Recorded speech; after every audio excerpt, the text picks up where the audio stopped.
Il t'a invité chez lui. La soirée était douce, les verres de vin, les regards prolongés.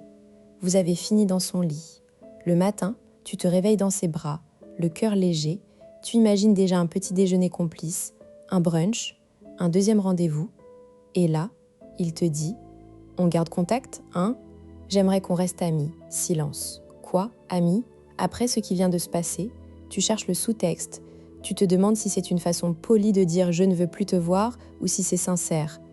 Tu n'es pas seule. Des millions de femmes vivent ce moment de flottement. Et ce n'est pas un accident. C'est un choix stratégique, parfois conscient, parfois non. Mais pourquoi un homme, après avoir eu une relation sexuelle avec toi, redessine les limites pour te caser dans la case ami ? La réponse tient en un mot, continuation, pas rupture. Ce que tu vas comprendre dans cette vidéo, c'est que le rester ami n'est pas un rejet, ou pas seulement. C'est souvent une manœuvre de maintien de lien, un filet de sécurité affectif et sexuel. Selon la théorie de la stratégie continue de David Buss, les hommes comme les femmes évaluent en permanence le rapport coût-bénéfice de leur relation. L'offre d'amitié après le sexe n'est pas un adoucisseur, c'est un placement. Tu vas repartir avec 3 techniques concrètes pour décoder ses intentions réelles, reprendre le pouvoir sur la dynamique et décider si cette amitié vaut la peine ou s'il faut couper les ponts. Tu ne seras plus jamais prise au dépourvu. Beaucoup de conseils en séduction te disent que s'il veut être ami après le sexe, c'est qu'il n'est pas intéressé, qu'il te friendzone, qu'il faut passer à autre chose. C'est à la fois vrai et terriblement simpliste. La réalité est plus nuancée. Le cerveau masculin, dans le contexte post-coïtal, active des circuits de récompense et d'attachement. L'ocytocine n'est pas réservée aux femmes. Mais la réaction sociale, elle, est calibrée. Un homme peut ressentir de l'intimité et en même temps vouloir garder ses options ouvertes. L'offre d'amitié n'est pas un jugement sur ta valeur. C'est une stratégie adaptative qui maximise ses opportunités tout en minimisant les risques. Engagement faible, accès maintenu. On te dit aussi que c'est un test. Si tu acceptes l'amitié, il saura que tu es preneuse de miettes. Mais cette lecture est trop manichéenne. Les dynamiques d'attachement sont plus complexes. Un homme avec un attachement évitant, par exemple, utilisera l'étiquette amitié comme bouclier contre l'intimité émotionnelle. D'ailleurs, la recherche de Mikul Inser montre que les individus évitants préfèrent les relations à faible distance émotionnelle. L'offre d'amitié post-sexuelle est alors une parade pour contrôler la proximité. Ce que tu vis n'est peut-être pas un rejet, mais une tentative de régulation de l'intimité, la sienne. Le vrai mécanisme sous-estimé, c'est la continuité stratégique. Buss a montré que les hommes ont évolué pour rechercher des partenaires multiples, mais aussi pour établir des liens à long terme qui permettent un accès sexuel futur. L'amitié après le sexe n'est pas la fin d'une histoire, c'est la transformation d'une relation en ressource potentielle. L'homme qui te propose l'amitié après une nuit ensemble ne dit pas « non merci », il dit « je garde le ticket ». C'est une manœuvre de hedging, comme on dit en finance, il se couvre contre la perte totale de l'accès à toi. Pourquoi ? Parce qu'il a déjà évalué que tu es désirable, mais que les conditions, temps, disponibilité émotionnelle, concurrence, ne sont pas optimales pour un engagement. L'amitié devient un entrepôt. Prenons un cas concret. Jérémy, 34 ans, architecte à Bordeaux. Il rencontre Chloé, 31 ans, designer graphique, sur une appli. 2 rendez-vous, un café, puis un dîner où la tension est palpable. Ils finissent chez lui. Le sexe est intense, communicatif, Chloé se sent connectée. Le lendemain, Jérémy envoie un message à 10h. « Super soirée Chloé, j'ai vraiment passé un bon moment. Ça te dirait qu'on reste en contact, en mode ami ? Je sens qu'on peut bien s'entendre. » Chloé, déconcertée, répond « Ami, ok, moi aussi j'ai passé une bonne soirée. » On se tient au courant.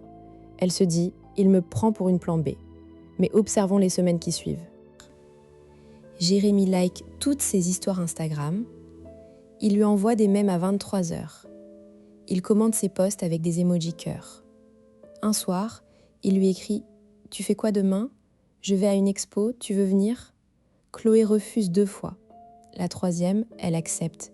Ils se voient, l'ambiance est complice. Il l'invite chez lui après. Même scénario. Et Chloé se retrouve dans une boucle. Sexe, puis distance amicale, sexe, une sorte de friends with benefits non négociée. Chloé commence à en parler à son amie Léa. Léa lui dit « Il te prend pour une imbécile, il veut juste du sexe sans engagement. » Mais Chloé sent que Jérémy n'est pas insensible. Il lui parle de sa famille, de ses projets professionnels. Il lui a même dit une fois « Je ne suis pas prêt pour une relation, mais avec toi c'est différent. » Alors, Chloé accepte les règles du jeu en espérant qu'il finira par s'engager. Un soir, après un énième rapport, Jérémy lui dit « Je suis content qu'on soit amis, tu es l'une des personnes les plus importantes pour moi. » Chloé encaisse, mais au fond, elle se sent utilisée. Pourquoi ? Parce que la proposition d'amitié de Jérémy cache une stratégie de rétention. Il ne veut pas d'engagement formel, mais il ne veut pas non plus la perdre complètement. Il entretient une ambiguïté qui le sert. Que s'est-il passé ici ? Jérémy n'est pas un manipulateur conscient. Son cerveau, en mode stratégie continue, a évalué que Chloé était une partenaire de haute qualité, mais que son propre état d'esprit, peur de l'engagement, carrière prioritaire, envie de variété, rendait une relation exclusive risquée. L'offre d'amitié est une solution élégante. Il maintient l'accès sans les coûts d'une relation. Et Chloé, en acceptant ce cadre, a renforcé son comportement. Elle est devenue une ressource fiable. Selon Buss, ce type de stratégie est courant chez les hommes qui ont un fort désir de partenaires multiples et une faible inclination pour l'investissement parental. Mais cela ne signifie pas que tous les hommes qui proposent l'amitié sont des coureurs de jupons. Certains sont sincèrement ambivalents. Comment savoir si tu es face à un Jérémy ou face à un homme qui a besoin de temps ? Le premier indicateur, c'est la cohérence entre ses paroles et ses actes. Un homme qui veut vraiment être ton ami va maintenir des limites claires. Pas de flirt, pas d'invitation tardive, pas de contact physique. Si, au contraire, il garde une ambiguïté, message doux, rendez-vous en solo, proximité, il te traite en réserve affective. Le deuxième indicateur, c'est la réciprocité dans l'investissement. Est-ce que c'est toujours toi qui fais le premier pas ? Est-ce qu'il s'intéresse à ta vie sans arrière-pensée ? Ou est-ce qu'il disparaît dès que tu parles d'autres hommes ? Le troisième indicateur, c'est ta propre réaction. Si tu ressens de l'angoisse à l'idée de ne plus le voir, c'est que tu es investi émotionnellement. Et lui le sait. Ton anxiété est son assurance. Pour reprendre le pouvoir, commence par décoder son style d'attachement. Un homme évitant va utiliser l'amitié comme une barrière. Pour le tester, propose un cadre clair. Je suis contente qu'on soit amis. Mais pour moi, être amis après ce qu'on a vécu, c'est ne plus avoir de contact physique et ne plus parler de nos vies sexuelles. Ok pour toi ? Sa réaction sera immédiate. S'il accepte sans problème et que la dynamique change vraiment, plus de sexe, plus de flirt, c'est qu'il était sincère. S'il se rétracte, esquive ou insiste pour garder un flou, c'est qu'il veut garder l'accès. S'il se met en colère ou te fait culpabiliser, tu as affaire à un preneur. Conséquence immédiate, tu ne perds plus de temps à espérer une évolution qui n'arrivera pas. Tu gagnes en clarté et en estime de toi, tu arrêtes de t'investir émotionnellement dans une amitié qui n'en est pas une, tu réorientes ton attention vers des hommes qui sont prêts à s'engager clairement. Et surtout, tu n'acceptes plus des miettes affectives sous prétexte que c'est mieux que rien. Non, ce n'est pas mieux. C'est une perte de temps qui retarde ta véritable rencontre. Technique 1. Le recadrage de l'offre. Quand un homme te propose l'amitié après le sexe, ne réponds pas par oui ou non immédiatement. Prends le temps, dis « Je comprends. De mon côté, j'ai besoin de réfléchir à ce que je veux vraiment. Une amitié après une telle intimité, ce n'est pas anodin pour moi. Si tu es sincère, on peut en reparler dans une semaine, sans contact d'ici là. » Cette phrase fait 3 choses. Elle montre que tu ne te jettes pas dans son cadre. Elle impose une distance qui le fera réfléchir à ce qu'il perd. Et elle te donne le temps de vérifier s'il te recontacte réellement. S'il le fait, avec sincérité et sans pression, tu peux explorer. S'il ne le fait pas, tu as ta réponse. Il ne voulait qu'un accès ponctuel. Technique 2. La redéfinition du contrat. Si tu acceptes l'amitié, fixe des règles claires dès le départ. Dis exactement « D'accord pour être amis, mais j'ai besoin de clarté. Plus de contact physique, plus de soirées en tête-à-tête tardives et surtout, plus de non-dits. Si l'un de nous développe des sentiments, on en parle. C'est la seule façon pour moi d'être à l'aise. » En posant ces limites, tu sors de l'ambiguïté. Un homme qui veut vraiment ton amitié les respectera. Un homme qui veut garder une porte ouverte les contestera ou les ignorera subtilement. Tu auras alors une preuve irréfutable de ses intentions. Ne laisse pas le flou s'installer. Le flou est l'oxygène des stratégies d'évitement. Technique 3. L'inversion du pouvoir. Si tu sens que tu es dans une dynamique de réserve affective, reprends le contrôle en devenant toi-même moins disponible. Réduis tes réponses, espace les rendez-vous et surtout, ne sois plus celle qui initie. Laisse-le venir. Pendant ce temps, investis-toi dans tes propres projets, tes amitiés réelles, tes passions. Tu verras, l'effet est radical. Un homme habitué à ce que tu sois disponible pour lui, même en amitié, va ressentir un vide. C'est là qu'il se dévoile. Soit il redouble d'efforts pour te garder, ce qui montre son intérêt réel, soit il s'éloigne, confirmant que tu n'étais qu'une option. Dans les deux cas, tu as gagné. Tu sais où tu en es et tu as réorienté ton énergie vers toi. Tu te dis peut-être, mais s'il est sincère, est-ce que je ne vais pas tout gâcher en posant des limites ? C'est une peur légitime, mais voici la vérité.